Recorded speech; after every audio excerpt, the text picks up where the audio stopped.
నమస్కారం.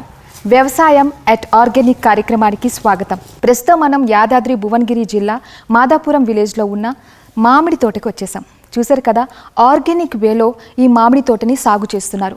ఎంతోమంది రైతులకి ఆదర్శంగా నిలుస్తున్నారు ఆ రైతు. ఉద్యోగం పురుష లక్షణం అంటారు, మరి వ్యవసాయం అది ఉత్తముల లక్షణం.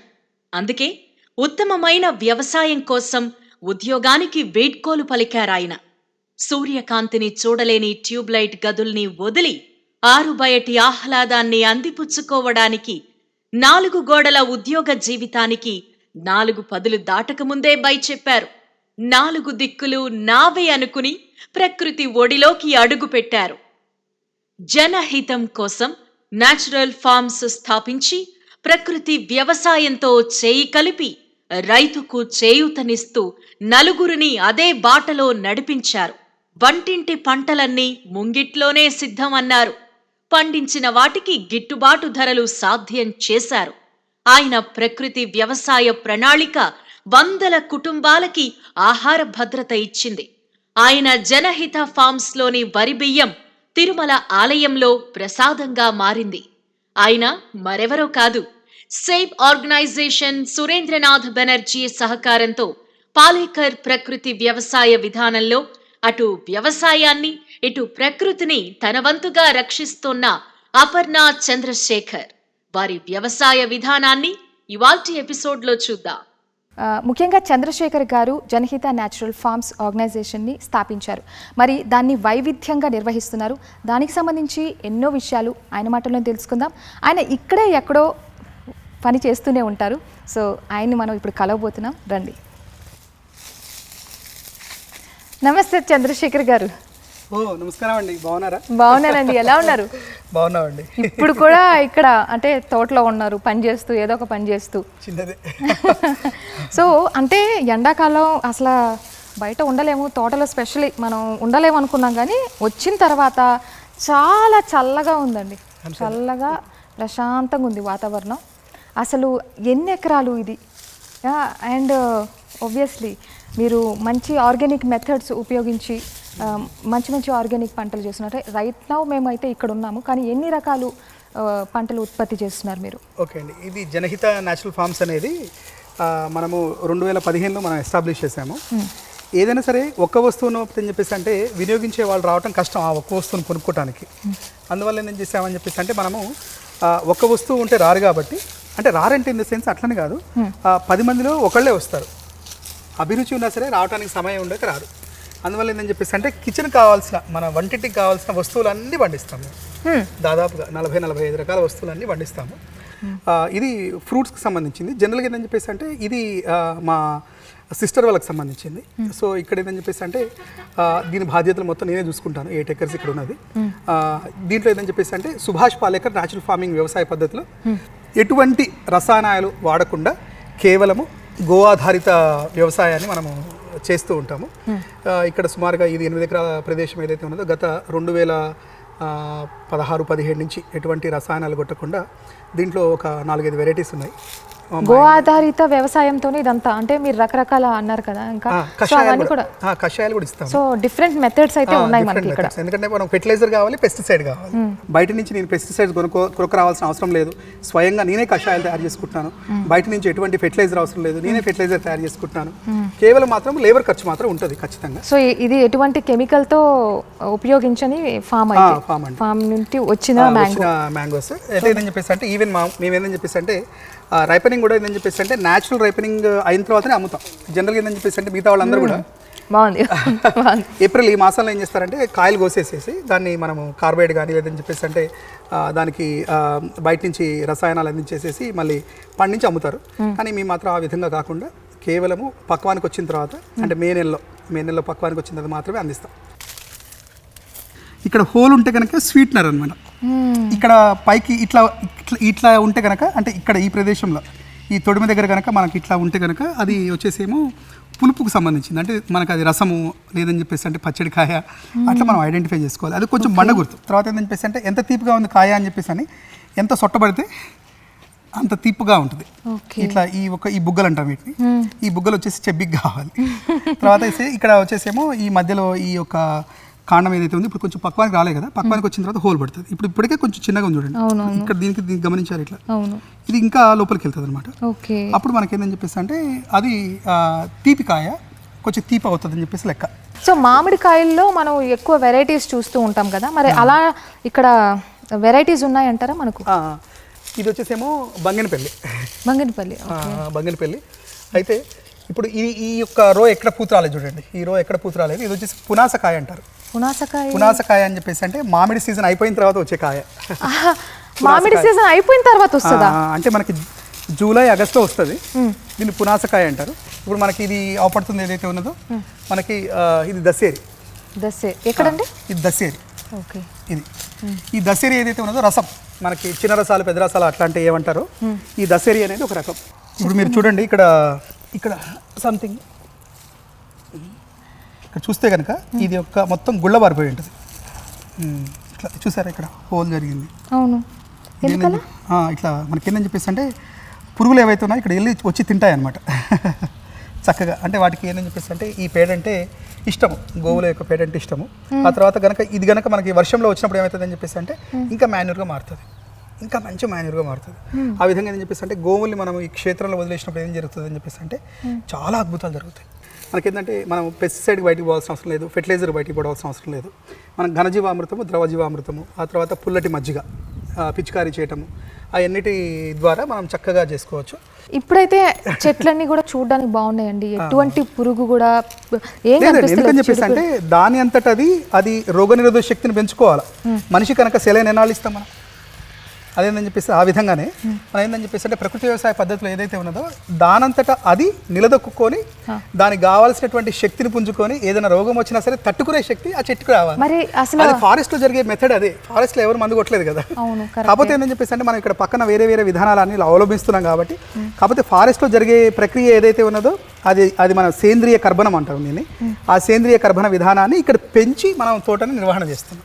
మరి ఇప్పుడు చెట్టుకి ఏదన్నా పురుగు పట్టినా లేకపోతే పండ్లకి ఏదైనా పురుగు అంటే మీరు అవి కాపుకి రాకముందు నుంచి చూస్తున్నారు కదా, వాటి గ్రోత్ ఒక పిల్లవాడికి గనక మనకి రోగం రాకుండా ఒక 6 months ఒక వ్యాక్సినేషన్ ఇస్తారు, ఒక 1 year ఒక వ్యాక్సినేషన్ ఇస్తారు, 9 months ఒక వ్యాక్సినేషన్ ఇస్తారు. అంటే అట్లా ఎట్లున్నదో ఈ చెట్టుకు కూడా ఏంటని చెప్పేసి అంటే ప్రీ వ్యాక్సినేషన్ టైప్ ఏంటని చెప్పేసి అంటే పుల్లటి మజ్జిగ, ఆ తర్వాత జీవామృతము, ఆ తర్వాత ఘనజీవామృతం ఏదైతే ఉన్నదో స్ప్రేయింగ్, అంటే ద్రవజీవామృతం స్ప్రేయింగ్, ఇట్లాంటివి ఏవైతే ఉన్నాయో అవి వ్యాక్సినేషన్స్ అనమాట. ఘనజీవామృతం అనేది ఫెర్టిలైజర్ కింద, ద్రవజీవామృతం అనేది మన ఫెర్టిలైజర్ వాడచ్చు, పెస్టిసైడ్ వాడచ్చు. దాన్ని ఏంటని చేస్తే డైల్యూట్ చేస్తాం, 1:15 రేషియోలో ఆ 18 రేషియోలో డైల్యూట్ చేస్తాం. ఆ ద్రవజీవామృతము మనకి తయారైన తర్వాత ఏం చేస్తాం అని చెప్పేసి అంటే ఎవ్రీ 3 weeksకి ఒకసారి కానీ 4 weeksకి ఒకసారి కానీ స్ప్రే చేస్తుంటాం. అంటే అట్లా స్ప్రే చేయడం ద్వారా ఏంటని చెప్పేసి అంటే రోగనిరోధక శక్తి ఆ మొక్కలో పెరుగుతుంది. మజ్జిగ అని అన్నారు, అది మెథడ్ అసలు దానివల్ల పుల్లటి మజ్జిగ కూడా ఒక ఏందని చెప్పేసి అంటే రోగనిరోధక శక్తిని పెంచడంలో చాలా చాలా ఉపయుక్తం అవుతుంది. ఈ చెట్లు ఏవైతే ఉన్నాయో పెరిగే దశలో అంటే ఏందని చెప్పేసి అంటే ఒక ప్రెగ్నెంట్ ఉమెన్ కనుక ఉన్నదనుకోండి, ఆ ప్రెగ్నెంట్ ఉమెన్ ఎవరైతే ఉన్నారో కొంచెం పుల్లటి మామిడికాయలు తింటాము, చింతపండు తింటాము ఎట్లయితే ఇష్టంగా భావిస్తారో, వేవిళ్ళు అంటారు కదా, అట్లనే చెట్టు కూడా ఒకటి కోరుకుంటుంది. అంటే అది దానికి నోరు లేదు, కాకపోతే ఏంటని చెప్పేసి అంటే ఆ సమయంలో ఏంటని చెప్పేసి అంటే చెట్టు కొత్తగా పూత వస్తున్న సమయంలో, అది ఈనుతున్న సమయంలో అది కోరుకుంటుంది. ఆ సమయంలో కనుక మనం పుల్లటి మజ్జిగ ద్రావణాన్ని కనుక ఇస్తే కనుక దాని ద్వారా మేమేందని చెప్పేసి అంటే 10 to 15% గ్రోతింగ్ పెరగటం మేము గమనించాము. పెరగడమే కాకుండా ఏంటంటే రెసిస్టెన్స్ పవర్ కూడా చాలా చాలా పెరగడం గమనించాం. సూపర్ అండి. అసలు చూసారా ఎన్ని అంటే యథాతథంగా మన ప్రకృతి ఏ విధంగా ఇస్తే దాన్ని ఆ విధంగా అంగీకరించాలండి, అంతకంటే ఎక్కువ అని చెప్పేసి మనం కోరుకోవద్దు.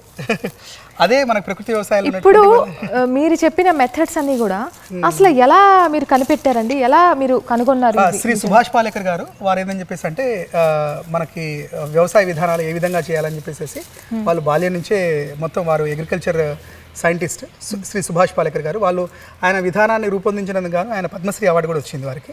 అంటే మీరు మీ వ్యవసాయంలో ఏ వ్యవసాయానికి ఎటువంటి మెథడ్ ఉపయోగిస్తున్నారు అనేది మనం అంటే వారు చెప్పింది ఒకటే, మనకి ఏంటని చెప్పేసి అంటే ద్రవజీవామృతం, ఘనజీవామృతము ద్వారా మన యొక్క భూమిలో ఉన్నటువంటి సేంద్రియ కర్బనాన్ని పెంచుకొని తద్వారా వ్యవసాయం చేయటం. ఏ విధానమైనా అంతే, అంటే తోటల్లో కానివ్వండి, లేదని చెప్పేసి అంటే రోజువారీ మనం పంటలు ఉంటాయి కదా, ఆ పంటల్లో కానీ నేల యొక్క స్వభావాన్ని మనము గమనించుకొని తద్వారా సేంద్రియ కర్బనం పెంచుకోవడం ద్వారా సేంద్రీయ కర్బనం కనుక ఒక్కసారి పెరుగుతూ ఒక దశలో ఉందనుకోండి, అది ఏ విధమైన రోగాన్ని రానివ్వదు.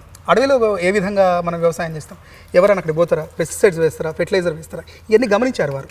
గమనించిన విధానాన్ని అడవిలో జరిగే ప్రక్రియ ఏదైతే ఉన్నదో మన దగ్గర జరగలేని ప్రక్రియ ఏదైతే ఉన్నదో రెండింటికి గమనించి వారు తగు అంటే వాళ్ళ సైంటిస్ట్ అనమాట, ఏ విధంగా ఎందుకు జరగట్లేదు, ఇక్కడ ఎందుకు జరుగుతుందని చెప్పేసి చిన్నప్పటి నుంచి దాన్ని పరిశోధించి ఒక సైంటిఫిక్ రీజన్ ద్వారా ఈ ఘనజీవామృతం చెప్పాం కదా, ఘనజీవామృతం ద్రవజీవామృతం తయారు చేసే విధానాల్ని వారు కనిపెట్టి సుమారుగా ఒక్క దేశీ ఆవుతోటి 30 ఎకరాల వ్యవసాయం ఏ విధంగా చేయొచ్చు అనే విషయాన్ని కనిపెట్టారు. సో మనం ఏందని చెప్పేసి అంటే ఆయనకి ఆ జీవితకాలం పట్టింది, మనం దాన్ని అనుసరించడమే బెస్ట్. అంతే, అనుసరించడమే అంతే. ఇంకా ఏంటని చెప్పేసి అంటే ఇంత సులువుగా మొత్తం పండు ఒలిచి పెట్టిన తర్వాత తింటం రెడీగా పెట్టారు, ఇంకా అంతే దాన్ని అనుసరిస్తున్నాము, దాని ఫలితాలు కూడా పొందుతున్నాం. మనకు ముఖ్యంగా చూసుకున్నట్లయితే వాటర్ ప్రాబ్లం చాలా ఉంటుందండి జనరల్గానే. మరి ఇంత పెద్ద పొలంలో మీరు అసలు వాటర్ సప్లై ఎలా చేస్తున్నారు, ఎన్ని రోజులకు ఒకసారి చేస్తూ ఉంటారు? ఓకే, అంటే మీరు చెప్పినట్టే ఒక నీటి కొరత అయితే ఉన్నది. ఎందుకని చెప్పేసి అంటే ఇప్పుడు 24 hours వాటర్ అని చెప్పేసి లేదని చెప్పేసి అంటే ఈ నెలలో సహజంగానే కొంచెం నీటి యొక్క కొరత ఉన్నది. ప్రస్తుతం ఏంటని చెప్పేసి అంటే మనం డ్రిప్ ఇరిగేషన్ పద్ధతి ద్వారా మనము నీళ్ళు అందిస్తున్నాము. మనకి 8 ఎకరాలలో సుమారుగా 2 బోర్లు ఉన్నాయి. ఒక బోర్ కొంచెం ఎక్కువ పోయట్లేదు, ఒక బోరే పోస్తుంది. అందువల్ల ఏంటని చెప్పేసి అంటే ఉన్న నీటితోటి సర్దుతున్నాం. ఓకే, సర్దుతున్నాము. అంటే జియాలజిస్ట్ని పిలిపించినా సరే కొంచెం ఏంటంటే ఇక్కడ నీరు పడని పరిస్థితిలో ఉంది. ఈ నీరు పడని పరిస్థితుల్లో కేవలము సుభాష్ పాలేకర్ న్యాచురల్ ఫార్మింగ్ విధానమే శరణ్యం. సో ఈ మెథడ్స్ మనం ఇప్పుడు తెలుసుకోబోతున్నాం. సో ఎక్కడికి వెళ్తున్నాం? మనం ఇక్కడ దగ్గరలో ఉన్నటువంటి ఒక 5 కిలోమీటర్ల దూరంలో మనకు వరి పొలం ఉన్నది. ఆ వరి పొలానికి వెళ్తాము. మొత్తం వరి పంట, అది కూడా న్యాచురల్గా సాగు చేశారు. ఎంత గ్రీనరీ, ఎంత బాగుందంటే నేనైతే చాలా అదృష్టం చేసుకున్నానని చెప్పాలి ఇది చూడడానికి. ఎందుకంటే ఇవన్నీ విజువల్స్, వీడియోస్ ఇంటర్నెట్లో చూస్తాం, కానీ రియల్గా ఇంత అందమైన లొకేషన్లో ఉన్నానంటే నమ్మలేకపోతున్నా. అయితే బియ్యం అసలు వీటి గురించి చెప్పాలి మీరు. ఓకే, ఈ ప్రకృతి వ్యవసాయ క్షేత్రంలో మనం ఏంటని చెప్పేసి అంటే క్రితం పంట మనం కుజీ పటాలి అని చెప్పేసి దేశీ వరి విత్తనాన్ని పండించినాము ఇక్కడ. ఎంత చక్కటి బియ్యం అని చెప్పేసి అంటే ఈ కుజీ పటాలియా అంటే ఏ దేశీ విత్తనం అయినా సరే అత్యంత పోషక విలువలు కలిగింది. ఈ దేశీ విత్తనం ఏది కూడా మనకు ఖచ్చితంగా మనకేంటంటే భగవంతుడు ఇచ్చిన ప్రసాదం, కానీ ఏ యొక్క వ్యవసాయ క్షేత్రంలో డెవలప్ చేసిన సీడ్ కాదు. ఈ కూచి పటాలియా విత్తనాన్ని మనం ఇక్కడ పండించి దాన్ని మనము తిరుపతి తిరుమల దేవస్థానం యొక్క అంతరాలయ ప్రసాదానికి కూడా జస్ట్ ఒక 3 days బ్యాకే ఇవి పంపించినాం మనము. స్వామివారికి ఏంటని చెప్పేసి అంటే రోజుకి 210 kgs బియ్యాన్ని అంతరాలయంలో స్వామివారి కాళ్ళ ముందుల అంతరాలయంలో వండే బియ్యంలోకి మనం ఏంటని చెప్పేసి అంటే ఇక్కడ మన సేవ ఆర్గనైజేషన్ ఏదైతే ఉన్నదో వారి సహాయంతో పంపించాము. ఇదేదైతే ఉన్నదో ఈ యొక్క బియ్యంతో స్వామివారికి ప్రతిరోజు, ఈ దేశీ బియ్యంతో స్వామివారికి ప్రతిరోజు నైవేద్యం వండుతారు. అది చక్కెర పొంగల్ కానివ్వండి, మనకి దద్దోజనము, చక్కెర పొంగలి, తర్వాత పులిహోర, తర్వాత పాయసము, తర్వాత అన్ని పదార్థాలన్నీ కూడా స్వామివారికి రోజుకి 210 kgs సుమారుగా వండి పెడతారనమాట. ఆ 210 kgs బియ్యాన్ని మనము ఈ క్షేత్రం నుంచే పంపించినందుకు చాలా చాలా గర్వంగా ఉంది. స్వామివారి యొక్క చేరితే ఎవరికైనా సరే ఎంత గర్వంగా ఉంటుంది మాకు. చూడండి, ఇదేమో మన కుజిపట్టాలి వడ్లు ఇంకొన్నిసార్లు అంటే ఇంకొక 2-3 సార్లు ఇచ్చే విధంగా మనం ఇంకా కొన్ని వడ్లు పెట్టుకున్నాము, ఎప్పుడైతే అప్పుడు పట్టించే విధంగా. ఇది వచ్చేసేమో స్వామివారికి పంపించినటువంటి పంపిస్తూ ఉంటారండి. అంటే గత సంవత్సరంలో ఒక 9 రోజులకు పంపించామండి సంవత్సరం నుంచి. అంటే ఒక 1.5 year నుంచి ఇది కొంచెం మొదలైంది స్వామివారికి మళ్ళీ తిరిగి ఈ దేశీ విత్తనాలతో భోజనం అనే కార్యక్రమాన్ని. ఇంకా తరిగొండ వెంగమాంబ ఆలయం కూడా అదే save organisation founder Shri Vijayaram గారు వారి యొక్క పరివారం కూడా ఇంకా కృషి చేస్తున్నారు. ప్రస్తుతానికైతే కనుక మనము అంతరాలయ ప్రసాదానికి ఈ యొక్క దేశీ బియ్యము ఏదైతే ఉందో వినియోగిస్తున్నారు.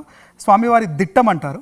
దిట్టం అంటే ఆ యొక్క ఒక రోజుకి స్వామివారికి పెట్టే వరి బియ్యం యొక్క క్వాంటిటీ సుమారుగా 210 kgs. ఆ 210 kgs ఒక్కొక్క రైతు దగ్గర నుంచి వెళ్తున్నాయి. అట్లా మనం గత సంవత్సరము మనము సేవ్ ఆర్గనైజేషన్ ద్వారా మనం ఒక 9 మందికి మనము 9 రోజులకి మనం పంపించడానికి అవకాశం దొరికింది. అంటే కొంతమంది రైతుల్ని మాత్రమే ఇలాంటి ఒక అవకాశం దొరుకుతుంది అని చెప్పారు. అందులో మీరు ఉండడం అనేది చాలా గొప్ప విషయం. కంగ్రాచులేషన్స్ అండి. అయితే ఎలా సెలెక్ట్ చేస్తారు ఇంతమంది రైతులు వీళ్ళే కావాలి అని చెప్పి? ఎట్లా? ముందుగా ఏం చెప్పేసి అంటే గో ఆధారిత వ్యవసాయం చేయాలని చెప్పేసి అండి. తర్వాత అది దేశీ విత్తనం అయి ఉండాలి. దేశీ విత్తనాన్ని గో ఆధారితంగా మనము ఇందాక న్యాచురల్ ఫార్మింగ్ అన్నాం కదా, గోవు యొక్క సహాయంతో ఫార్మింగ్ చేయాలి. ఆ తర్వాత వచ్చిన వడ్లని ఖచ్చితంగా 6 నుంచి 9 నెలల పాటు నిల్వబెట్టాలి. నిలబెట్టినప్పుడు మాత్రమే దాంట్లో పూర్ణ యొక్క బియ్యం తయారవుతాయి లోపల. ఇట్లాంటి కండిషన్స్ ఉన్న యొక్క వారి దగ్గర నుంచి మనము వారు బియ్యము సేకరిస్తారు. దేశీ విత్తనం దాని గురించి దేశీ విత్తనం అని చెప్పేసి అంటే ఇప్పుడు మనకి ఈ యొక్క వ్యవసాయ క్షేత్రంలో కూడా డెవలప్ చేసినవి కావు. పూర్వం ఏందని చెప్పేసి అంటే ప్రతి 50 కిలోమీటర్కి ఒకటి దేశీ విత్తనం ఉండేది. మనం ఏంటంటే గ్రీన్ రెవల్యూషన్ వచ్చిన తర్వాత ఏదైతే ఉన్నదో ఈ దేశీ విత్తనాలు అనేవి కనుమరుగైపోయాయి. ప్రస్తుతము ఇంకొక 1000 రకాల దేశీ విత్తనాలు మాత్రమే అందుబాటులో ఉన్నాయి. మనం అనుకుంటున్నాం కదా బీపీటీ యొక్క సోనా మసూరి ఇంకా ఇట్లాంటివి కావు. ఇట్లా కాకుండా ఏంటని చెప్పేసి దీని కూజి పటాలియా, బహురూపి, తర్వాత నవార, కాలా భట్టి, తర్వాత వివిధ కుంకుమ రేఖ, అట్లా డిఫరెంట్ వెరైటీస్ ఇప్పటికి కూడా దగ్గర ఏంటని చెప్పేసి అంటే ఒడిశాలో ఇప్పటికి కూడా మన పూరి జగన్నాథ్ టెంపుల్లో రోజుకి 3 దేశీయ వెరైటీస్ వండి పెడతారు. సంవత్సరంలో 365 రోజులు 3 వెరైటీస్ వండి పెట్టినా సరే ఎక్కడ ఒక సంవత్సరంలో ఏ ఒక్క వెరైటీ కూడా రిపీట్ కాదు. అంటే 1000+ వెరైటీస్ని వాళ్ళు ప్రిజర్వ్ చేశారు. అట్లా దేశీ వరిలో అన్ని రకాలు ఉన్నాయి. తిరుపతి తిరుమల దేవస్థానం కూడా ఆ విధంగా చేసే ప్రయత్నాన్ని ఒక 1.5 year బ్యాక్ మొదలుపెట్టారు. దాంట్లో భాగంగా మనము ఈ దేశీ విత్తనం యొక్క కూజి పటాలియా బియ్యంని ఇప్పుడు పంపించాము. తర్వాత వేరే వ్యవసాయ క్షేత్రం నుంచి మనం బహురూపి పంపించాము, మైసూరు మల్లిగా పంపించాము, ఆ తర్వాత కొన్ని వెరైటీస్ పంపించాము. ఈసారి మాత్రము ఒక 4 రోజుల క్రితము ఇది ఒక అంటే ఈ వడ్లని మనము మక్కబెట్టేసేసి మనం దేశీ ఆడిచ్చేసేసి ఈ విధంగా స్వామివారికి పంపించడం జరిగింది. ఈ యొక్క వ్యవసాయ క్షేత్రంలో మనము ఆ యొక్క ప్రాధాన్యత ఇక్కడికి వచ్చినాం కాబట్టి ఇది చెప్తున్నాం అనమాట. అండ్ అలాగే ఇప్పుడు మీరు కొన్ని టెక్నిక్స్ చెప్తా అన్నారు, సుభాష్ పాలేకర్ టెక్నిక్, ఆ మెథడ్స్. అవునండి, సుభాష్ పాలేకర్ న్యాచురల్ ఫార్మింగ్లో ఆయన ప్రత్యేకించి చెప్పేది ఏంటని చెప్పేసి అంటే ఘనజీవామృతం, ద్రవజీవామృతం అనేది చాలా అంటే దాంట్లో ప్రత్యేకమైన విషయాలు. అయితే ఈ ఘనజీవామృతము, ద్రవజీవామృతం యొక్క విషయాలు ఏవైతే ఉన్నాయో అందరూ అంటే ఏ పాలలో కలుపుకోవాలి, ఏ విధంగా కలుపుకోవాలి, ఆ తర్వాత అవన్నీ విషయాలు అనేది చాలా మంది యూట్యూబ్స్లో చెప్పారు. కానీ ఈరోజు ఒక ప్రత్యేకించి ఏబిఎన్ మన ఈ ఆర్గానిక్ ప్రోగ్రామ్ ద్వారా మనం తెలియజేసేది అని చెప్పేసి అంటే ఆ పాళ్ళు కలుపుతున్నారు కానీ అని చెప్పేసి ఆ పాళ్ళులో ఏదన్నా అంటే ఒక 5 రకాల వస్తువులు మనం దాంట్లో వాడతాం, ఘనజీవామృతం కానీ ద్రవజీవామృతం కానీ. అది మనం ద్రవజీవామృతం ఎప్పుడు వాడాలి, ఘనజీవామృతం ఎప్పుడు వాడాలి, ఒక ద్రవజీవామృతం చేసే సమయంలో 5 రకాల మనం పాళ్ళు కలిపేటప్పుడు ఆ యొక్క వస్తువులు ఏవైతే ఉన్నాయో ఏ వస్తువు ఏ కార్యక్రమం చేస్తుంది అంటే ఏ యొక్క పని చేస్తుంది దాంట్లో అంటే మనం పని చేస్తుంది. ఒకవేళ ఆ యొక్క వస్తువు యొక్క క్వాలిటీ కనుక తగ్గితే కనుక ఆ యొక్క ద్రవజీవామృతం పైన ఎటువంటి ఎఫెక్ట్ పడుతుంది అని సైంటిఫిక్గా పూర్తిగా వివరించడం కోసము ఈరోజు మా యొక్క భ్రాతృ సమానులు శ్రీ సురేంద్రనాథ్ బెనర్జీ గారు, సేవ్ ఆర్గనైజేషన్ ఏదైతే ప్రతినిధులు వారిని ఇక్కడికి ఆహ్వానించడం జరిగింది. ప్రత్యేకించి పూర్తి సైంటిఫిక్ విధానం అంటే ఇప్పుడు మనం బెల్లం వాడతాం, ఆ బెల్లంలో గనక ఏదైనా లోపం ఉంటే ఏం జరుగుతుంది, తర్వాత పేడ వాడతాము, ఆ ఆవు పేడ ఎట్లాంటిది వాడాలి, ఒకవేళ దాంట్లో లోపం ఉంటే ఏమేమి జరుగుతుంది, సైంటిఫిక్ యొక్క వివరాలన్నీ కూడా అందిస్తారు. నమస్కారం అన్న. నమస్తే చాలా సంతోషం. దేశవాళీ బియ్యాల గురించి చెప్తున్నారా? అవునండి, కూజి పటాలియా బియ్యము ప్రాముఖ్యత కూజి పటాలియా హెల్త్ బెనిఫిట్స్ కూడా చాలా ఉన్నాయండి. దేశవాళీ బియ్యాల్లో ప్రకృతి ఇచ్చింది కదా, తెల్ల రకాలు చాలా ఉన్నాయి. అలాగే నల్ల రంగులో ఉండేవి కాలాబాద్, బర్మా బ్లాక్, చెకో అని. ఎర్ర రంగులో కూడా బియ్యాలు ఉంటాయి, మాపిల్లై సాంబా, నవారా, కులక్కర్. ఇలా ఒక వైవిధ్యం అనేది ఈ దేశవాళీ బియ్యాలు ఉన్నాయి. అంటే ప్రకృతి ఇచ్చినప్పుడు అన్ని వైవిధ్యభరితంగా ఉంటాయి, అంత ఒకలాగా ఉండవు అనమాట. సో మనిషి జీవితంలో అనేక వయస్సులు దాటుతూ ఉంటాడు. బాల వ్యవస్థ, యవ్వనము, వృద్ధాప్యము, ఇలా రకరకాల సమయాల్లో రకరకాల రోగాలు వచ్చే సమయాలలో తినదగిన బియ్యాలే ఉన్నాయి. అంటే ఆహారమే కాకుండా ఇది ఔషధంగా కూడా పనిచేస్తుంది. ఇటువంటి విశేషాలన్నీ ఈ దేశవాళీ బియ్యాల్లో ఉన్నాయి. ఇంకా దేశవాళీ బియ్యాల్లో విశేషంగా చెప్పుకోవాల్సింది ఏంటంటే అమైలోజ్. అంటే మనం తినే ఆహారము స్టార్చ్ అంటే శక్తి కోసం తింటున్నాం, అందులో స్టార్చ్ ఉంటుంది. ఈ స్టార్చ్లో 2 పాలిమర్స్ ఉన్నాయి, అమైలోపెక్టిన్, అమైలోజ్. దేశవాళీ బియ్యాల్లో అమైలోజ్ అనేది ఉంటుంది. అది జీర్ణ వ్యవస్థలో ఇన్సులిన్ డిమాండ్ చేయదు, అంటే మెల్లిగా అరుగుతుంది. దీనివల్ల దీర్ఘకాలంలో షుగర్ రాకుండా ఉంటుంది ఇది తింటే ముఖ్యంగా. అలాగే వీటి పంటకాలం చూస్తే 140 నుంచి 210 రోజుల వరకు ఉన్నాయి రకరకాలు. ఇంతకాలంలో అవి భూమి నుంచి మినరల్స్ తీసుకుంటాయి. అంటే కాల్షియం, ఐరన్, మెగ్నీషియం, ఇలా ఇనార్గానిక్ సాల్ట్స్ ఆర్ మినరల్స్ అని ఏదంటామో వీటి కాంటెంట్ ఈ దేశవాళీ బియ్యాల్లో ఎక్కువగా ఉంది. అదే విశేషం అనమాట. ఇప్పుడు ఆడవాళ్ళ సమస్యలు కానీ, ప్రెగ్నెన్సీ, బాలింతలు, ఇలాంటి సమస్యలు, ఆడవారికి పీసీఓడి సమస్యలు ఏదన్నా కులక్కర్ అని ఒక బియ్యం ఉన్నది. దాంతో వారు అన్నం వండుకు తిన్నా, గంజిలాగా తీసుకున్నా, అంబలిలాగా తీసుకున్నా, ఏదో ఒక రూపంలో రోజు అది తీసుకుంటే వారి సమస్యలు తగ్గుతాయి. జనరల్గా షుగర్ వచ్చిన వాళ్ళు రైసే తినకూడదు అని భయపడుతూ ఉంటారు. అయితే వారి ఉద్దేశంలో రైస్ అంటే ఏంటి, ఈరోజు మనం ఒక కిరాణా దుకాణంకి వెళ్తే దొరికే రైసు జనరల్గా బీపీటీ, ఆర్ఎన్ఆర్ అట్లా ఒక హైబ్రిడ్ బియ్యమే ఉన్నాయి. అన్ని చోట్ల అవే బియ్యం దొరుకుతుంది. బియ్యం అంటే అదే అనుకుంటున్నారు. కానీ మనకు ప్రకృతి ఇచ్చిన బియ్యాలు వేల రకాలు ఉన్నాయి, ఈ రోజుకి ఉన్నాయి వేల రకాలు. ఒకప్పుడు లక్షలు ఉన్నాయి, ఇప్పుడు వేలల్లో ఉన్నాయి. బట్ ఈ రోజుకి పూరిలో జగన్నాథి దేవస్థానంలో ప్రసాదం పెడతా తరతరాలుగా ఆ విత్తనాలను రక్షించారు. ఆ రక్షించడం వల్ల మళ్ళీ అవి మనకు కొంత దొరికినాయి. మనం కూడా ఇక్కడ తెలుగు రాష్ట్రాల్లో తిరుమల వెంకన్న స్వామికి ఇటువంటి బియ్యాలతో ప్రసాదాలు పెట్టాలి అనే ఒక విన్నపం చేయడం వల్ల వారు కూడా ఈ విత్తనాలని రక్షించే పనిలో దానికి ఒప్పుకున్నారు. అలా ఎప్పటికీ దేవాలయాల ద్వారా ఈ విత్తనాలు సంరక్షించబడతాయి. ఆ విధంగా రైతులకి ఇది వర్షాలను తట్టుకుంటుంది, కరువును తట్టుకుంటుంది, ఆరుతడిలో పండుద్ది. నిజానికి వరి నీళ్ళను టాలరేట్ చేస్తుంది, అంటే ఎక్కువ నీళ్ళు వచ్చినా అది తట్టుకుంటుంది. అలానే నీళ్లు ఉంటేనే బతుకుతుంది అనుకోవడానికి లేదు. పూర్వం అంతా ఇది ఆరుతడి పద్ధతిలో కూడా ఇక్కడ చేశారు. బుడం వడ్లని మనకి ఇక్కడ ఈ ప్రాంతంలో ఉన్నాయి, తోక వడ్లని, అవన్నీ ఆరుతడిలో పండించినవే. అయితే నీళ్ళని తట్టుకునే శక్తి వరికి ఉన్నది. ఇంకా కలుపు ఎక్కువ పెరగకుండా నీళ్ళలో ముంచేసేసి సులువుగా చేయడానికి ప్రభుత్వం మనకు ఉచితంగా నీరు ఇస్తుంది కాబట్టి ఆ నీళ్ళలో వరిని ముంచేసేసి ఎక్కువ శ్రమ లేకుండా పంట పండిస్తున్నారు. అయితే వరి నీళ్లు తాగుద్ది అనుకోవడం అపోహ. అదే అంటే ఇప్పుడు ఏమైనా మెథడ్స్ దీనికి ఉపయోగిస్తారా అండి వరి సాగు? ఇప్పుడు విత్తనం వరకు దేశవాళీ విత్తనం. అయితే పంట పండించే విధానాలు ఉన్నాయి కదా, రసాయన రహితము, రసాయనాలు ఉపయోగించి అనే పద్ధతులు బ్రాడ్గా చూస్తే రసాయన రహితంగా చేసిందని ఆర్గానిక్ అంటారు, అంతే కదా. అయితే ఇంకా ఇందులో రైతు మళ్ళీ ఆర్గానిక్ ఫర్టిలైజర్స్ కూడా బయట ఏమీ కొనకుండా సొంతగానే ఒక ఆవుని పెంచుకొని ఆవు నుంచి వచ్చే గోమయం గోమూత్రాలని వాడుకొని ఎరువులు పురుగు మందుల అవసరాల కోసం ఆ పంట పండిస్తే అది ప్రకృతి వ్యవసాయం అవుతుంది, గో ఆధారిత ప్రకృతి వ్యవసాయం. దీన్ని సుభాష్ పాలేకర్ గారు నామకరణం చేశారు. దీని పేరు సుభాష్ పాలేకర్ కృషి, ఎస్పీకే అంటారు. సో ఈ విధానంలో రైతు బయట కొనేది ఏమీ ఉండదు, ఒక ఆవుని పెంచుకోవాలి. పాలివన ఆవులు చాలా ఉన్నాయి, వాటిని చక్కగా పోషణ చేయొచ్చు జీవితకాలం. ఈ సృష్టిలో చాలా జంతువులు ఉన్నాయి, పశువులు ఉన్నాయి, ముఖ్యంగా వ్యవసాయం. మన పెద్దలు పాడి పంట అని ఒకటి చెప్పారు. అంటే పాడి పంట అంటే మన సంఘజీవనంలో మన అందరికీ ఆహార భద్రతనిచ్చేది వ్యవసాయం. ఈ వ్యవసాయానికి భద్రతనిచ్చేది ఆవు అన్నమాట. ఈ ఆవు కడుపులో చాలా వైవిధ్యభరితమైన ఎన్నో రకాలైన సూక్ష్మజీవులు ఉన్నాయి. ఆ సూక్ష్మజీవులు మట్టిలో ఉన్న సూక్ష్మజీవులతో అనుసంధానమై చక్కగా అక్కడ ఉన్న కార్బన్ని మొక్కగా అందేటట్లు చేస్తాయి అన్నమాట. సో ఇది బర్రె కడుపులో కూడా ఉన్నాయి, మేక కడుపులో కూడా ఉన్నాయి. బట్ వాటికంటే ఎక్కువ వైవిధ్యంగా ఎన్నో రకాల సూక్ష్మజీవులు ఆవు కడుపులో ఉన్నాయి. అందువల్ల ఈ ఆవు నుంచి వచ్చిన పేడని మూత్రాన్ని కలిపి జీవామృతం అని తయారు చేసి దాన్ని 2 వారాలకు ఒకసారి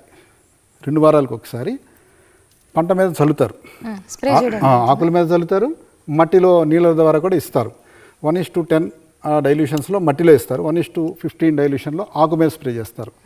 ఇది 6 నెలల్లోపు ఉండే పంట ఏదైనా సరే, వరి కావచ్చు, మిర్చి కావచ్చు, మక్కలు కావచ్చు, జొన్న, అట్లా ఏదైనా 2 వారాలకు ఒకసారి స్ప్రే చేస్తారు ఆకుల మీద. అదే హార్టికల్చర్ అనుకోండి, 6 నెలలు పైన ఉండే పంటలు ఏవైనా సంవత్సరాల తరబడి ఉండే పెద్ద పెద్ద చెట్లకైతే 3 వారాలకు ఒకసారి 1:15 డైల్యూషన్స్లో ఆకుల మీద చల్లుతారు, మట్టిలో నీళ్ళకిస్తారు. 3 వారాలకు ఒకసారి ఇస్తారు. హార్టికల్చర్ అంటే మనకు అన్నీ వస్తాయి, మామిడి తోట వస్తుంది, సపోటా, వీటన్నిటిలో చల్లుకోవచ్చు. అంటే పింద దశ వరకు చల్లుకోవచ్చు, పెద్ద స్ప్రింకిల్ చేసినప్పుడు మనకు ఏమైనా స్మెల్ అనేది ఏం రాదా ఫ్రూట్స్ మీద? దీని గురించి నేను చెప్తాను. ఆవు కడుపులో సూక్ష్మజీవులు ఉన్నాయన్న కదా, ఇవన్నీ మంచి సూక్ష్మజీవులు. ఏదైనా పదార్థం చెడిపోతే స్పాయిల్ అయిన వాసన వస్తుంది, హెచ్డిఎస్ గ్యాస్ అంటారు, అలాంటివన్నీ కుళ్ళిపోతే వస్తుంది. అయితే ఆవు కడుపులో చాలా మంచి మంచి సూక్ష్మజీవులు ఉంటాయి, అవన్నీ మేలు చేసేవే మానవాళి కానీ ఇతర జీవులకు కానీ. అయితే ఈ జీవామృతం తయారు చేసుకోవడానికి వాడవలసిన పేడ ఎప్పుడు ఫ్రెష్గా ఉండాలి. ఫ్రెష్ అంటే అప్పుడప్పుడు వేసినది, 1 గంట లోపు ఉన్నదాన్ని, అప్పుడు అది వాసన రాదు. దానికి మనం వెంటనే గోమూత్రం కలుపుకోవాలి. గోమూత్రం నిలబడదైనా పర్వాలేదు, 1 సంవత్సరం నిలబడదైనా పర్వాలేదు, కానీ గోమయం మాత్రం ఫ్రెష్గా ఉండాలి. సో ఈ రెండింటినీ కలుపుకుంటాం.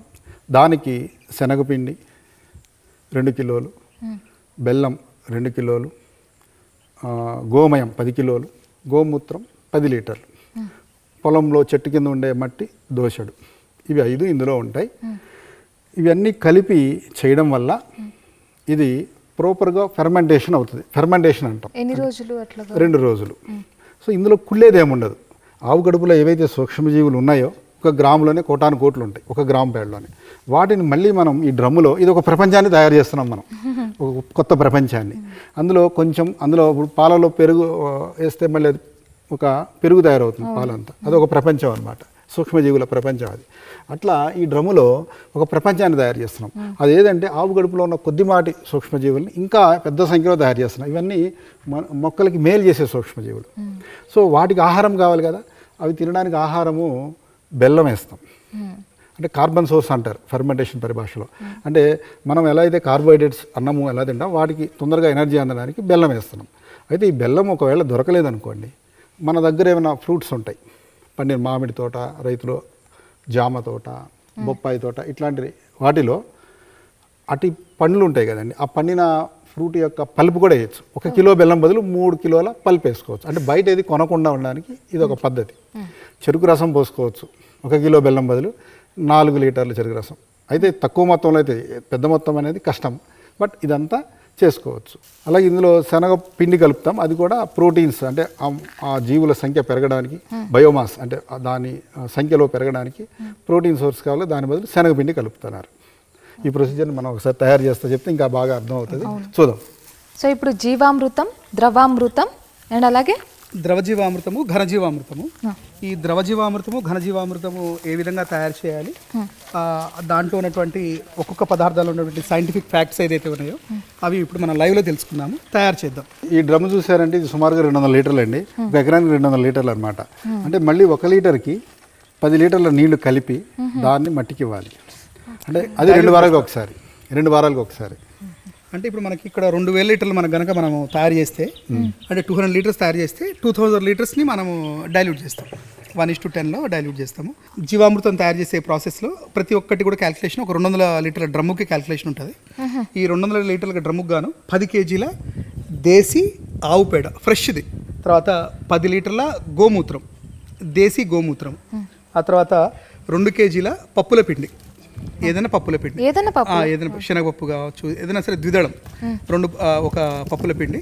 మళ్ళీ ఇంకా 4వ ఐటమ్ వచ్చేసేమో కెమికల్ వేయని బెల్లం, కెమికల్ వేయకుండా ఆర్గానిక్ బెల్లం అనొచ్చు, నల్ల బెల్లము, అట్లా నల్ల బెల్లము.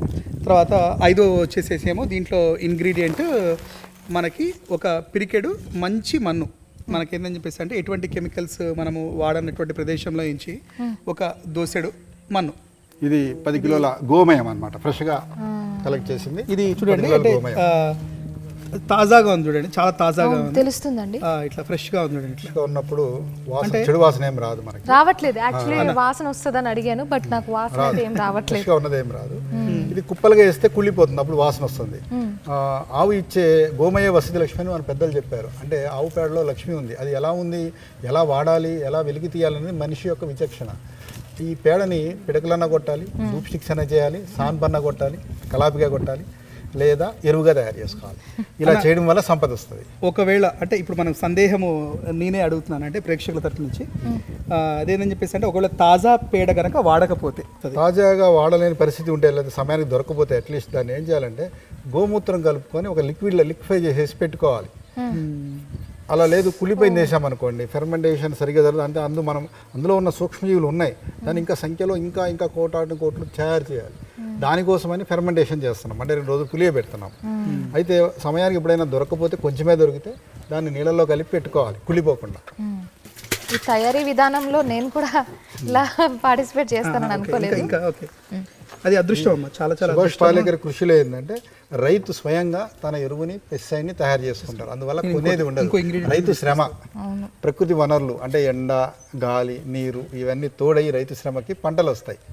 అందువల్ల మనకి ఆహారం మొదట మన సమాజంలో ఇచ్చేది రైతే రాజు. అంటే రైతు ఏమి కొనపోతేనే రాజుగా ఉంటాడు, ఏమన్నా కొనే పరిస్థితి ఉంటే రైతు అప్పుల్లోకి వెళ్తాడు.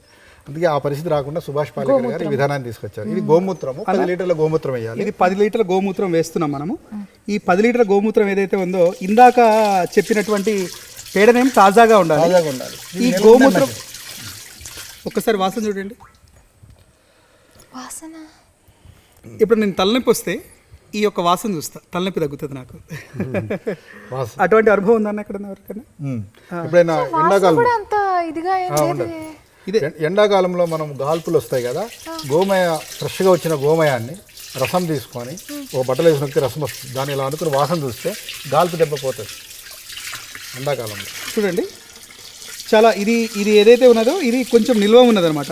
ఆల్మోస్ట్ మనకి 8 నెలలు నిల్వ ఉన్నటువంటి, ఇందాకనేమో పేడనేమో తాజా తెచ్చాము, కానీ గోమూత్రం మాత్రం స్మెల్ ఏం రాదా? వస్తుంది, నిల్వ కొద్ది అమ్మోనియా తయారవుద్ది, అది జీవామృతానికి మంచిది, ఇంకా మంచిది. ఎంత నిల్వ అంటే ఆరోగ్యం కోసం గోమూత్రాన్ని తాగమంటారు కదా, ఫ్రెష్ గోమూత్రం మనుషులు తాగాలి. అయితే ఎరువుల కోసం వాడే గోమూత్రం ఎంత నిల్వ ఉన్నా మంచిదే, సంవత్సరం నిల్వ ఉన్నా మంచిదే. అందులో అమ్మోనియా వస్తుంది, అది ఇంకా మనకి మంచిది ఇక్కడ అంటే ఎరువుగా తయారు కావడానికి ఇంకా అన్న. ఇప్పుడు మనము ఈ యొక్క మూత్రాన్ని అంటే ఇందాక మనము పేడ గురించి చెప్పారు కదా, ఈ మూత్రం యొక్క ఇంపార్టెన్స్ ఏంటి ఈ యొక్క జీవామృతంలో? ఇప్పుడు పేడలో కొన్ని సూక్ష్మజీవులు ఉన్నాయి, వాటి సంఖ్యను ఇంకా కోట్లు పెంచడానికి మనం ప్రయత్నం చేస్తున్నాం. ఆ పెరిగే క్రమంలో ఇందులో ఉన్న వాటరు ఎసిడిక్ అవుతుంది, అంటే జీవులన్నీ బతకడానికి అనుకూలమైన pH ఒకటి ఉంటుంది కదా, 7.2 మధ్యలో ఉంటుంది. అలా ఇప్పుడు ఈ జీవులు పెరిగే క్రమంలో అవి కొన్ని రిలీజ్ చేస్తాయి, బయోకెమికల్స్ కానీ దాని కార్బన్ డైఆక్సైడ్ కానీ రిలీజ్ చేసినప్పుడు అది అందులో కరిగిపోయి ఎసిడిక్ అయిపోతూ ఉంటుంది. ఈ ఎసిడిక్ అయ్యే కొద్దీ అందులో ఈ సూక్ష్మజీవుల సంఖ్య పెరగడం కొంచెం కష్టం అవుతుంది. సో దాన్ని బఫరింగ్ ఎఫెక్ట్ అంటే దాన్ని pHని బ్యాలెన్స్ చేయడానికి కూడా ఈ గోమూత్రం ఉపయోగపడుతుంది. గోమూత్రం ఆల్కలైన్ ఉంటుంది, అలాగే ఈ స్లర్రీ ఇది ఫెర్మెంటేషన్ సబ్స్ట్రేట్ ఏదైతే ఉందో అది ఎప్పటికీ pH 7.2 మధ్యలో మెయింటైన్ చేయడానికి చాలా ఉపయోగపడుతుంది. ఈ పప్పుల పిండి ప్రోటీన్ సోర్స్ అనమాట. ఆ జీవులు పెరగడానికి, దాని బయోమాస్ పెరగడానికి నైట్రోజన్ అవసరంగా నైట్రోజన్ కాంపౌండ్ కింద మనం ఈ పప్పుల పిండి ఇందులో కలుపుతాం అనమాట. మీరు ఏ పప్పుల పిండి అయినా వాడొచ్చు అన్నారు, అది ఏ పప్పులో ముఖ్యంగా మనకి శనగపప్పు అయితే దొరికితే మంచిది, ఇన్ కేసు దొరకపోతే పెసర్ల పప్పు, మినుముల పప్పు, అలసందల పప్పు లేదా ఉలవలు ఏదైనా ఒకటి కలుపుకోవచ్చు. 2 కేజీల మీరు చాలా హుషారుగా ఉన్నారు. సహజంగా ఏంటంటే ఒక నీళ్ళలో బజ్జీల పిండిలో కలుపుకుని లంప్స్ లేకుండా ఇందులో కలుపుకుంటే బాగా వస్తుంది. ఈ శనగపిండి అదే పప్పుల పిండి ద్విదళం ఏదైతే ఉన్నదో దీంట్లో కనుక అంటే ఏదైనా సరే మంచి క్వాలిటీ వేయలేదనుకో ఏం జరుగుతుంది? సో మంచి క్వాలిటీ లేకపోతే ఆ సూక్ష్మజీవుల సంఖ్య పెరగడం ఇలాంటి దానికి ప్రోటీన్ కావాలి కదా, అది సరిగ్గా అందదు, ప్రాపర్గా ఫెర్మెంటేషన్ జరగదు. మనం వీలైతే బెస్ట్గా ఫ్రెష్గా ఉన్న పిండి వాడుకోవాలి. ఒకవేళ ఈ శనగలు దొరకకపోతే కనీసం ఉలవలదన్నా వాడుకోవాలి. సో 2 రోజుల తర్వాత ఇది తయారవుతుంది కదా, దీని వాసన కూడా బాగుంటుంది. 2 డేస్ తర్వాత కుళ్ళిన వాసన ఏముండదు, ఈ వాసన కూడా బాగుంటుంది. ఈ వాసన ముఖ్యంగా వానపాములను ఆకర్షిస్తుంది. అంటే మనిషికి ఆ రోడ్డు మీద వెళ్తుంటే బిర్యానీ వాసన వస్తే వెనక్కి తిరిగి చూస్తే వెళ్తూ ఉంటుంది కదా, అలా వానపాముల్ని ఇది ఆకర్షిస్తుంది అనమాట. ఇక్కడ చాలా మంది చేసే పొరపాటు ఇదే అన్న, బజార్లో దొరికేటువంటి బెల్లంను తీసుకొచ్చి వేస్తారు చాలా మంది. అంటే శనగపిండి అంటే ఎవరికైనా దొరుకుతుంది, ఆ తర్వాత గోమయము గోమూత్రం కూడా దొరుకుతుంది. కానీ ఈ యొక్క బెల్లం విషయంలో చాలా మంది పొరపాటు చేస్తారు. ఆ పొరపాటు చేస్తే కనుక ఎటువంటి ఫలితాన్ని మనము చవి చూడాల్సి వస్తుంది, ఒక్కసారి తెలియజేయండి. సరైన బెల్లం లేకపోతే అందులో ఉన్న రసాయనాల వల్ల ఇందులో ఉన్న సూక్ష్మజీవులు పోతాయి. కాబట్టి వీలైన వరకు రసాయనాలు లేని బెల్లం తెచ్చుకోవాలి. ఒకవేళ దొరకకపోతే పండ్ల గుజ్జు కూడా వేసుకోవచ్చు. అంటే తోటలు ఉన్నాయి మనకి, తోటల్లో కొన్ని ఫలాలు రాలిపోతాయి, కుళ్ళిపోతాయి.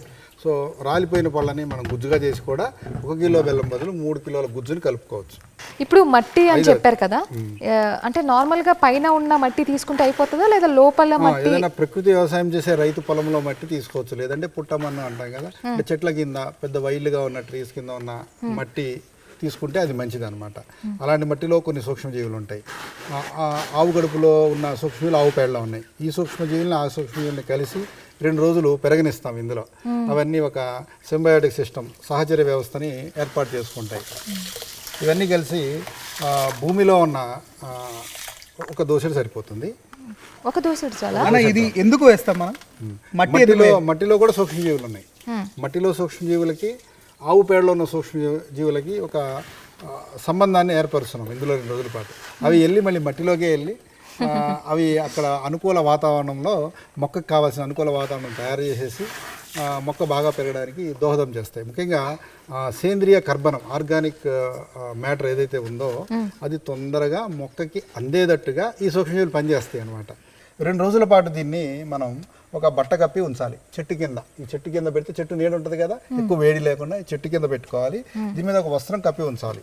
వస్త్రం ఎందుకు కప్పాలంటే సూక్ష్మజీవులు అవి సంఖ్యలో పెరిగే క్రమంలో కార్బన్ డైఆక్సైడ్ అవి కూడా వదులుతాయి, కరిగి ఉంటుంది. ఆ గ్యాస్ బయటికి వెళ్ళిపోవాలి. అంటే మూత పెట్టకుండా ఒక బట్ట కప్పితే అందులో నుంచి గ్యాస్ బయటికి పోతుంది.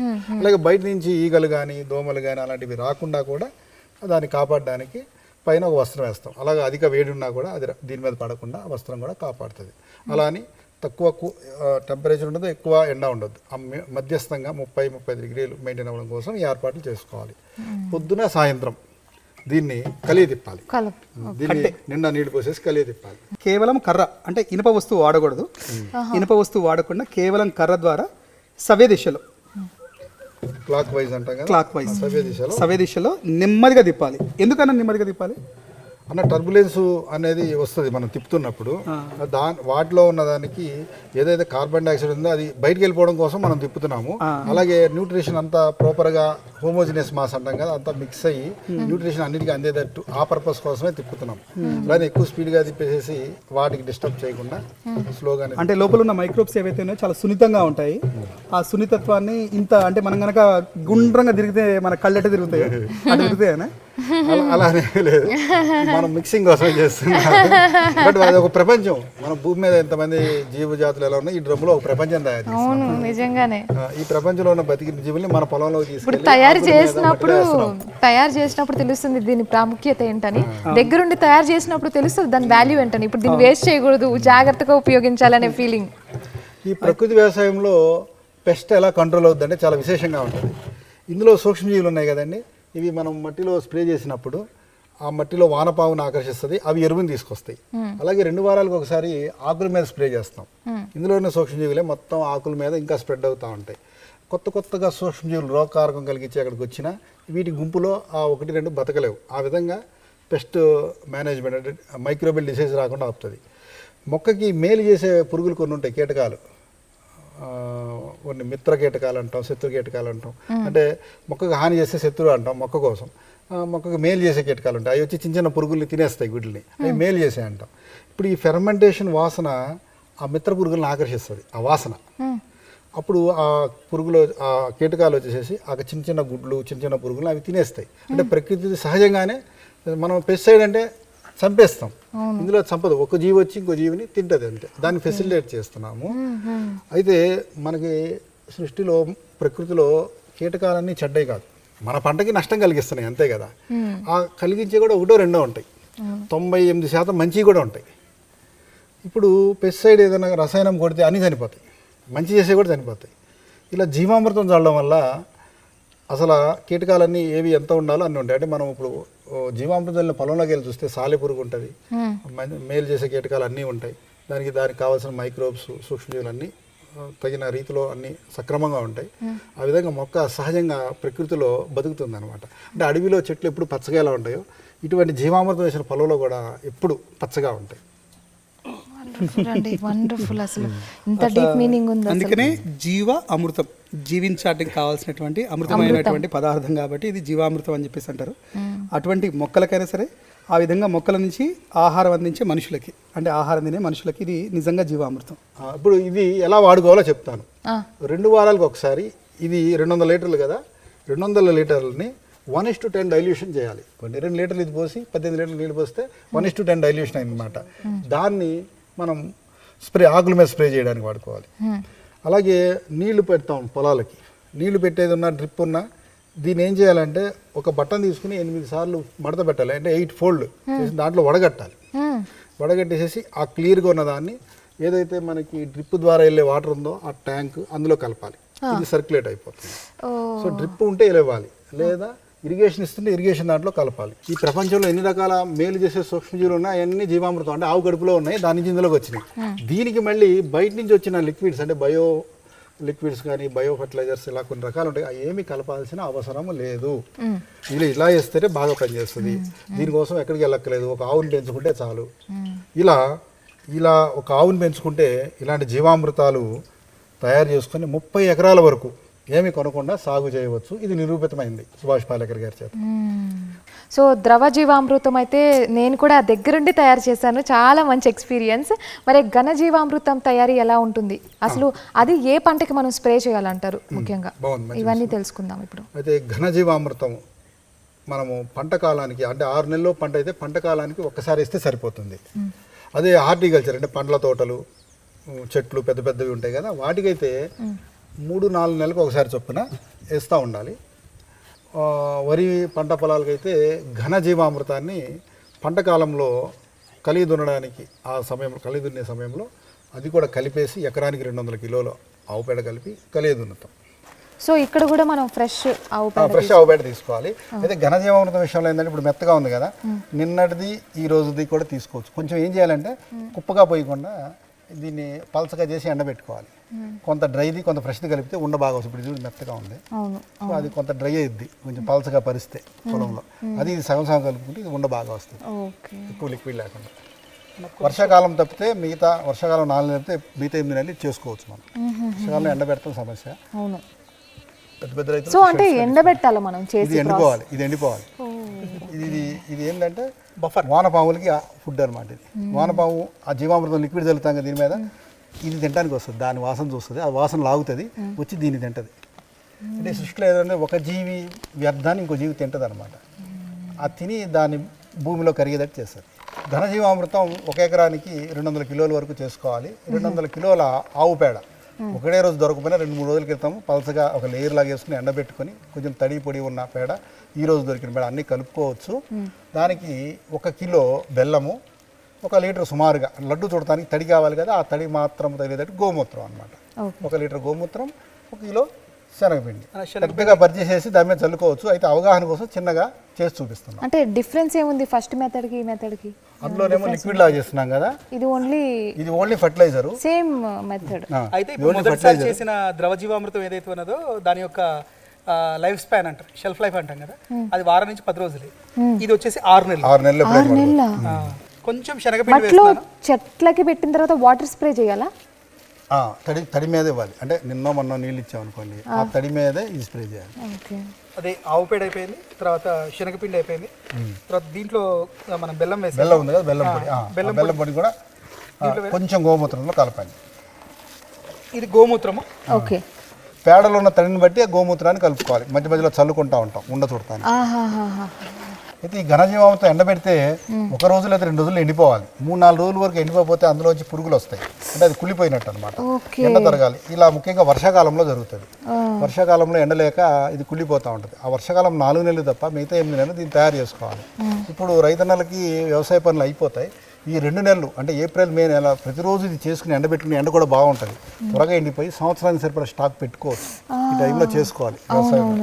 సో ఇప్పుడు మనం ప్రిపేర్ చేసిన మెథడ్స్లో ఈ మెథడ్ బెస్ట్ అంటారా? అంటే కొంచెం బెస్ట్ వర్షన్ ఏదన్నా ఉంటుంది కదా. అంటే ఈ ఘనజీవామృతం ఏంటంటే వానపాములకి ఆహారం అనమాట. ఇది వానపాములు ద్రవజీవామృతం మనం చల్లుతూ ఉంటాం కదా, ఆ చల్లినది ఆకర్షిస్తుంది వాసన రూపంలో, పైకి వచ్చి దీన్ని తింటుంది వానపాము. దీన్ని తినేసి మళ్ళీ అది మట్టిలోకి వెళ్ళి 10 అడుగులు లోపలికి వెళ్తుంది. నేటివ్ ఎర్త్వామ్ ఉంటుంది, 10 అడుగులు లోపలికి వెళ్ళి అక్కడ ఉన్న మట్టిని తిని మళ్ళీ పైకి వచ్చి ఎక్స్క్రీటా చేస్తుంది. అంటే మొక్క వేళ్ళకి అందని మినరల్స్ని అది తీసుకొచ్చి మొక్క వేళ్ళకి ఇస్తుంది. ఇది ఇలా తిరగడానికి కారణం ఆ గోమయము, ఫెర్మెంటెడ్ గోమయము దాన్ని ఆకర్షిస్తుంది. అది ఎంత నిద్రపోయినా ఆ టైంలో లేస్తుంది. పైన యూరియా, పెస్టిసైడ్, కెమికల్ వాసన ఉంటే అది పైకి రాదు, మట్టిలోకి వెళ్ళి నిద్రపోతుంది. అలా నిద్రపోయిన దాన్ని కూడా లేపేది జీవామృతం. ఆ జీవామృతంలోని సూక్ష్మజీవులు వానపాములు ప్రకృతి వ్యవసాయాన్ని చేస్తాయి. వాటిని మనగలిగేటట్లు చేయడమే మనిషి పని. జనహిత ఆర్గానిక్ అండ్ న్యాచురల్ స్టోర్, అసలు ఇక్కడ ఎన్ని రకాల ప్రోడక్ట్స్ మీరు సేల్ చేస్తున్నారనే వర్డ్ కరెక్ట్ అంటారా? సంతోషం. మీరు అంటే సహజంగా అందరు అడిగినట్టే అడిగారు. ఈ జనహిత న్యాచురల్ ఫార్మ్స్లో మనము పండిన పదార్థాలు ఏవైతే ఉన్నాయో, మనము సుమారుగా 4 రాష్ట్రాల్లో 470 ఎకరాల్లో వ్యవసాయం చేస్తాం. మనం ఈ 470 ఎకరాలు చేసిన వ్యవసాయ ఉత్పత్తులు ఏవైతే ఉన్నాయో, జనహిత న్యాచురల్ ఫార్మ్స్ వివిధ రైతులు పండించిన పదార్థాలన్నీ కూడా ఇక్కడ అందించే ప్రయత్నం చేస్తాం అన్నమాట. ఇందాక మీరు అడిగింది కరెక్టే, అమ్ముతారా అని చెప్పేసి అడిగారు. వాస్తవానికి ఏంటని చెప్పేసి అంటే ఈ జనహిత న్యాచురల్ ఫార్మ్స్లో పడిన పదార్థాలు ఏవి అమ్మబడవు, అందించబడును. తర్వాత వ్యక్తులు చెల్లించేది ధర కాదు, వారు మన రైతుకి ఇచ్చే దక్షిణ అనే భావన ఏమంటాము. ఇంతవరకు కూడా ఏంటంటే 2015లో మనం ఎస్టాబ్లిష్ చేసినాము. 2016 నుంచి మనం సేల్స్ స్టార్ట్ చేసినాము.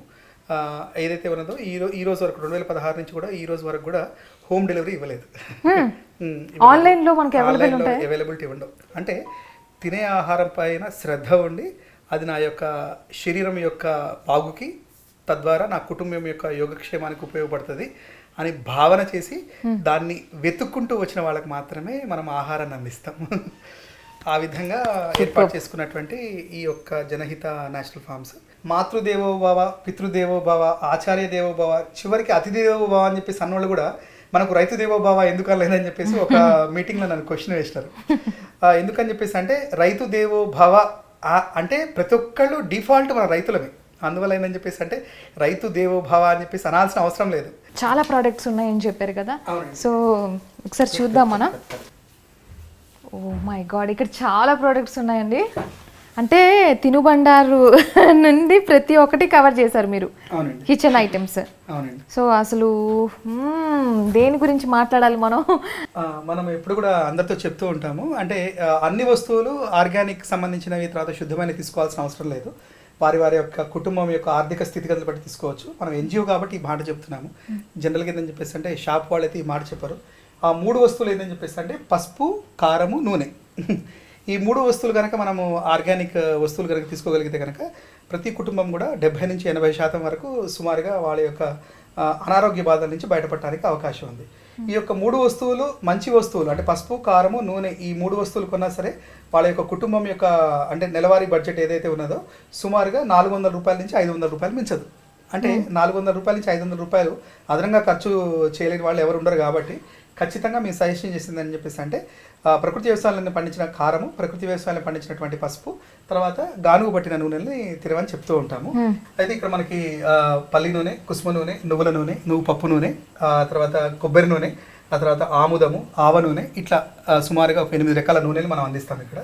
ఆ తర్వాత ఇక్కడ మళ్ళీ స్పెషల్గా ఉండేది మనకి ఏంటని చెప్పేసి అంటే సోంపు, ఆ తర్వాత మనమే ఒక 18 రకాల మూలికలతో తయారు చేసినటువంటి హెయిర్ ఆయిల్ అట్లే అంటే అపర్ణన చేస్తుంది జాగ్రత్తగా. తర్వాత ఇది నెయ్యి అండి, దేశీ ఆవు నెయ్యి. దేశీ ఆవు నెయ్యిలో కూడా సుమారుగా మనకి 3 రకాల ఆవు నెయ్యిలు ఉంటాయి. ఈ దేశీ ఆవు నెయ్యిలో 3 రకాలు ఉంటాయి. ఆ తర్వాత మనకి ఈ తినుబండారాలు, ఈ తినుబండారాల్లో ఏంటని చెప్పేసి అంటే సుమారుగా ఒక 5 రకాలు ఉన్నాయి. పల్లి లడ్డు, నువ్వుల లడ్డు, కొర్ర గవ్వలు, బెల్లం గవ్వలు, ఆ తర్వాత అంజీర్ తాండ్ర. మనకి ఏంటని చెప్పేసి అంటే మామిడి తాండ్ర చూసారు కదా చాలామంది, అట్లా అంజీర్ తాండ్ర. అంతేకాకుండా మొత్తము ఇది మిల్లెట్స్తో చేసినటువంటి రవ్వలు, ఇడ్లీ రవ్వలు, తర్వాత ఇవన్నీ.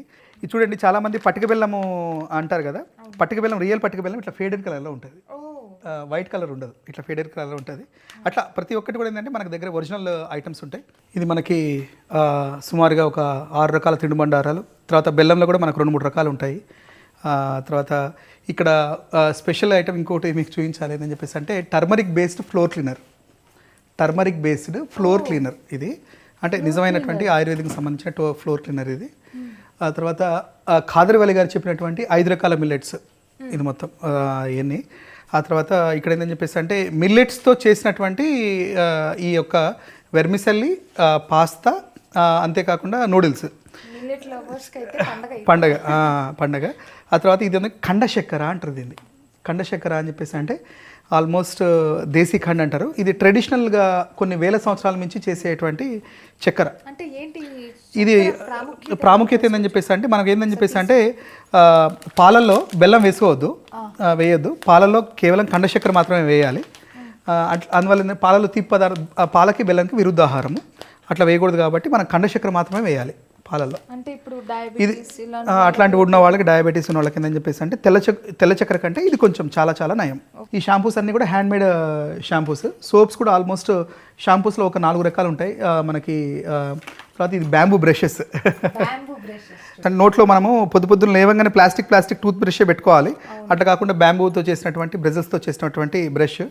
ఇక్కడ మీకు ఒక చిన్న ఏంటని చెప్పేసి 2-3 యాంటిక్ పీసెస్ చెప్తాను. జనరల్గా ఆ కాలం నుండి ఇది వచ్చేసేమో సిబ్బితీగ అని చెప్పేసి అంటే గంజి వార్చేటప్పుడు అది మనకి ప్లేట్ పెట్టి ఇట్లా వారుస్తారు కదా, అట్లా వార్చకుండా ఏందని చెప్పేసి అంటే ఈ సిబ్బితీగని ఇట్లా నొక్కేసేసి ఆ యొక్క వెసల్లో వేసి వంచేస్తారు.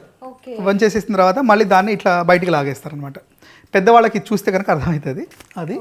తర్వాత ఇది అప్పట్లో ఐడి కార్డు, అంటే మా యొక్క రైతు ఐడి కార్డు అనమాట. ఆవు పిడికితో చేసినటువంటిది ఐడి కార్డు. అంతేకాకుండా ఇవన్నీ కూడా చూశారు కదా, బుట్టలు, మనకి తాటాకుతో అల్లినటువంటి బుట్టలు, ఇవన్నీ లూఫాస్ సంబంధించింది. ఆ తర్వాత ఏంటని చెప్పేసి అంటే అప్పట్లో వాటర్ బాటిల్, ఇది సొరకాయ వాటర్ బాటిల్. ఇప్పుడు మనకి ఏంటంటే పొలాలకు నీళ్ళు తీసుకెళ్ళాలని చెప్పేసి అంటే ఇప్పుడు వాటర్ బాటిల్స్ లేవు కదా, అప్పట్లో ఈ యొక్క నాటు సంబంధించిన వాటర్ బాటిల్స్. అంటే ఆ కాలం నాడు ఎట్లా ఆరోగ్యంగా జీవించారు, ఎట్లా ఆరోగ్యంగా ఆలోచించారు అని చెప్పేసి విధానాల్ని, తర్వాత వాటర్ మేనేజ్మెంట్, వేస్ట్ మేనేజ్మెంట్ కూడా ప్రోటోటైప్స్ ఉన్నాయి మనకి బయట.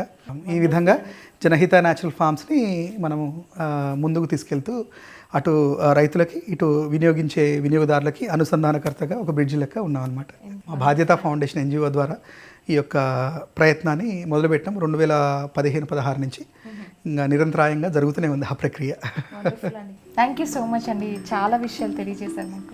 చాలా చాలా ధన్యవాదాలు. మీరు కూడా ఇక్కడ దాకా వచ్చేసేసి ప్రతి ఒక్క అంశాన్ని ప్రేక్షకులు కూడా అందిస్తున్నారు. మీకు కూడా ధన్యవాదాలు. నమస్కారం. చూశారు కదా ఈ వారం వ్యవసాయం ఎట్ ఆర్గానిక్ కార్యక్రమం. ఐ హోప్ మీ అందరికీ నచ్చుంటుందని అనుకుంటున్నాను. మరో వారం మరో వ్యవసాయం ఎట్ ఆర్గానిక్ కార్యక్రమంలో ఇంపార్టెంట్ టెక్నిక్స్ తెలుసుకుందాం. అప్పటి వరకు సెలవు.